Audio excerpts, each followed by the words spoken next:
Hi friends, welcome to NAS Hostel class.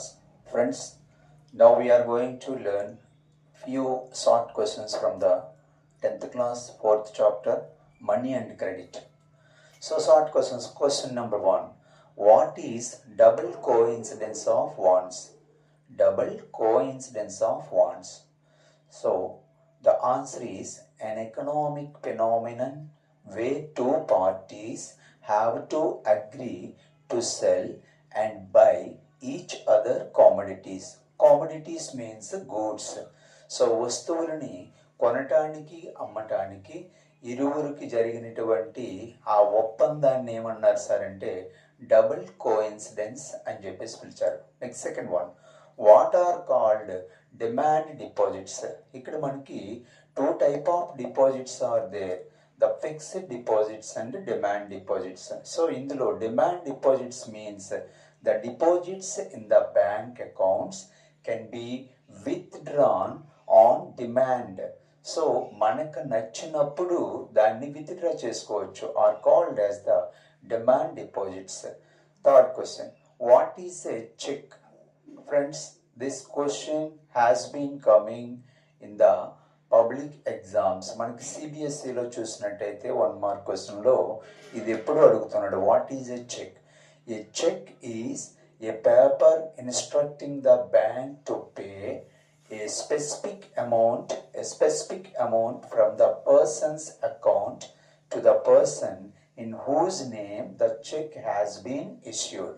So మనం check అంటే ఏంటి సార్ అంటే it is a paper instructing, మనం బ్యాంక్ ద్వారా ఎవరికైతే పే చేయాలనుకుంటున్నామో అంటే ఎవరి పేరు మీద ఇవ్వాలనుకుంటున్నామో అది ఇష్యూ చేయటాన్ని ఏమన్నారు సార్ అంటే చెక్ అని అన్నారు. వాట్ ఈజ్ డెబ్ట్ trap? This is also important.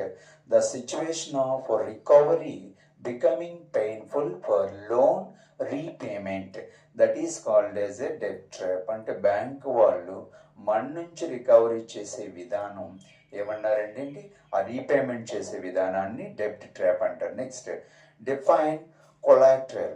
So this is also very important. Collateral means it is an asset that the borrower owns such as land, building, vehicle and live stocks deposits with banks.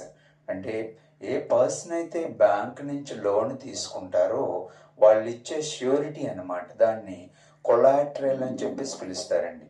Next one, what are formal sector loans? ఇక్కడ మనకి two type of loans ఉంటాయండి, formal sector loans and informal sector loans.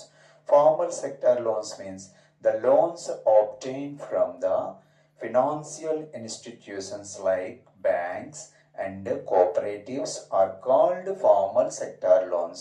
Friends, ఇక్కడ ఏంటండి, formal sector loans అనేవి బ్యాంకుల ద్వారా లేదా cooperative societies ద్వారా తీసుకున్నటువంటి లోన్స్ని ఫార్మల్ సెక్టార్ లోన్స్ అంటారు. ఇన్ఫార్మల్ అంటే ఫ్రెండ్స్ నుంచి అవ్వచ్చు, మనీ లెండర్స్ నుంచి అవ్వచ్చు, ఇలాంటి వాటిని ఏమన్నారు సార్ అంటే ఇన్ఫార్మల్ లోన్స్ అని పిలుస్తారు. సో ఇందులో మనకు వచ్చే ఫుల్ ఫామ్ ఒకటి వస్తుంది ఇప్పుడు, ఎస్హెచ్జి అని. దాని మీద బిగ్ క్వశ్చన్ కూడా రావడానికి అవకాశం ఉంది. సెల్ఫ్ హెల్ప్ గ్రూప్స్ అని పిలుస్తాం. అలాగే ఆర్బిఐ ఫుల్ ఫామ్ అడుగుతాడు. So reserve bank of India. So friends, ఇంకో విషయం ఏంటంటే ఒక 1 రూపీ ఎక్సెప్ట్, సో అది తప్ప మిగిలిన కరెన్సీ అంతా కూడా రిజర్వ్ బ్యాంక్ ఆఫ్ ఇండియా మాత్రమే మెనిట్ చేస్తుంది. ఓకే అండి. సో ఆ 1 రూపీ ఎవరు సార్ అంటే Indian central financial minister can issue that 1 rupee only. Okay, thank you so much.